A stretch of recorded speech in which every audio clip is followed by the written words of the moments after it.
This one says year 3. So 24.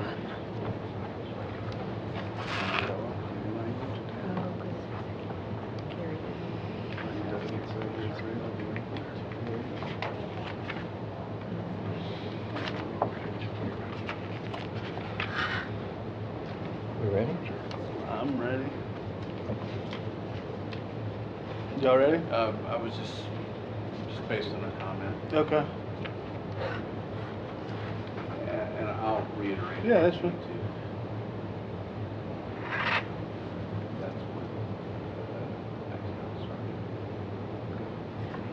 So year 3 is this? I didn't have my Year computer 3 with me Okay.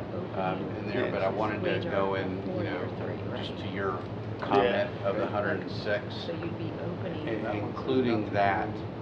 A sergeant on the current IHOOPA proposal for year 1. 160, No, not what 106, that's but okay, go ahead.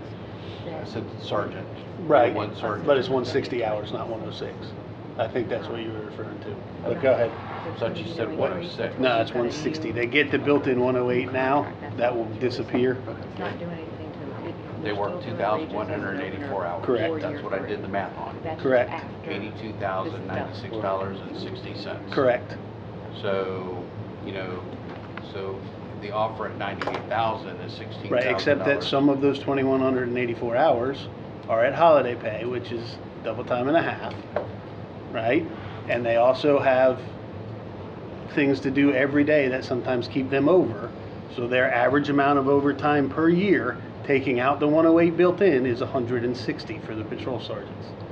So when you do 160 times time and a half times that 37 and change, you're going to get them up around 92 or 93 easy.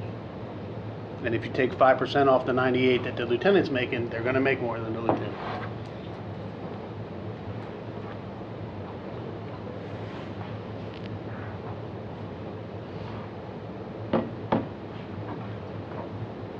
I understand your math, Warren. Just, this is all I'm authorized to offer. I understand, and you have my answer. Obviously, we're headed to impasse, but let's narrow stuff down. Okay. The grievance procedure, the changes you guys proposed, we're good with. Yep. So we can TA that and get that over with. Okay. Did you check it out in there? Yeah, we just read it. Okay. Yep. That was the work. All we're waiting on is the actual city policy 1-37, correct, when it gets finished up? So that is in the court of the city attorney's office. So I can't tell you when that will be completed, just based on Hurricane Idalia. Right. You can just see from the memos that we wrote for Hurricane Ian, Hurricane Nicole, and Hurricane Idalia. No way, shape, or form are we trying to do anything No, to I know, but not give. So, I know, but I can't sign it Yep. until I see Yep. the policy, right? Yep. So I just can't. that might not be completed for 3-4 months. Okay, but at this point, we're not signing the contract anyway, so. Which then leaves us with wages and retirement plan. Yes, sir. Which would be the two that we go to impasse over. Okay. Okay. Just as a side note, if there was to be any progress made, and I don't think there is, but if there was to be any progress made, do you know if the city, I'm guessing like most cities, changing the pension is by far the hardest thing to do, and that if you had $1 to give, you'd rather give it in a pay raise, okay?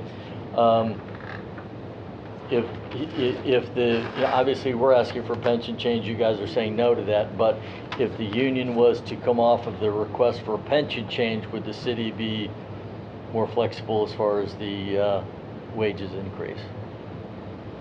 So the council is adamant to do the high three, the 20 and out, and the drop, and again, the fact that we have two. Yeah, all of which we already have. The lieutenants already have. Understood. So there's no increase. Remember that the tier 1 guys are the only one in the history of this city who have had the rug pulled out from under them, right? The tier 2 guys, who I think that's great what the city's willing to do to help them out. The tier 2 guys signed a contract with the benefits they currently have. We did not. We were 20 and out, COLA, medical stipend, everything. good to go at 20 and out, Yep. right? Contributing 0.5%. In 2011, the city pulled that out from under the tier 1 guys, and now they pay 7.5%, have to do 25, right? And I do understand that. Okay, so my issue is we have now, the tier 1 guys have had to watch the guys before us leave with really nice pensions. We're now watching the guys behind us get pension improvements, and we're the only ones in the history of the city who have gotten the pension pulled out from under us. The only ones. Right? So, trying to say that you're making pension improvements to the tier 1 guys, you're not. You're just not. Right? I got no issue with the tier 2 guys, and I hope that what you offered them is a pretty nice offer. I'll be honest. Rank and file got a pretty nice offer for their tier 2 guys. The lieutenants got nothing. We're not anywhere near what the total compensation that the sheriff's office or Daytona lieutenants get base. We're nowhere near it. And we got no pension improvements, despite the fact that it's 90% funded. Right? There's nothing in here, absolutely nothing.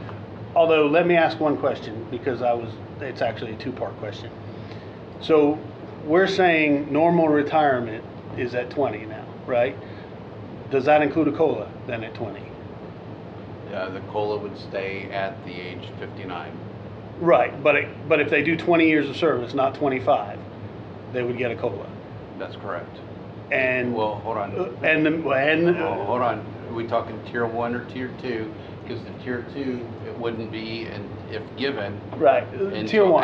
Right. Right, I don't have any tier 2 guys, so I'm Okay. not concerned. So a tier 1 guy does 20 years of service. He's now eligible for COLA at 59? There has been no talks of removing that COLA.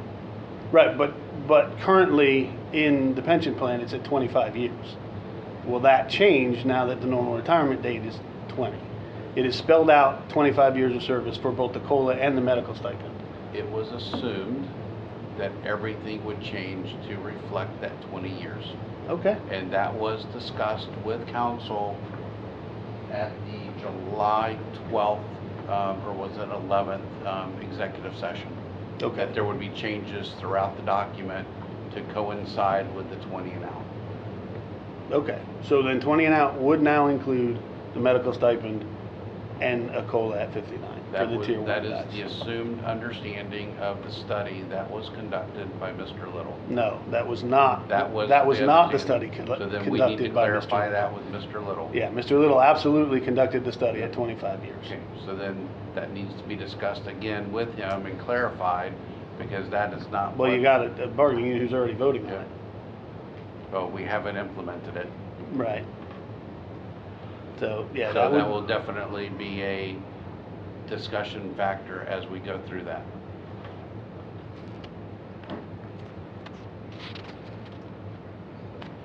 all right, go ahead. Long story short, again, at this point, we're just looking at a 1 year. And obviously, since that's not a term or condition of employment, that's not something that goes to impasse. So wages and retirement plan will be the two things we go to impasse. We do want to engage in the magistrate process. Okay. So last time, and gosh, it's been a while, but it was Wayne Helsby. Is Wayne going to be doing it again for you this time? I would say so. Okay, great. And for the record, I respect Wayne immensely. He's a class act. So you're not waiving special magistrate? No.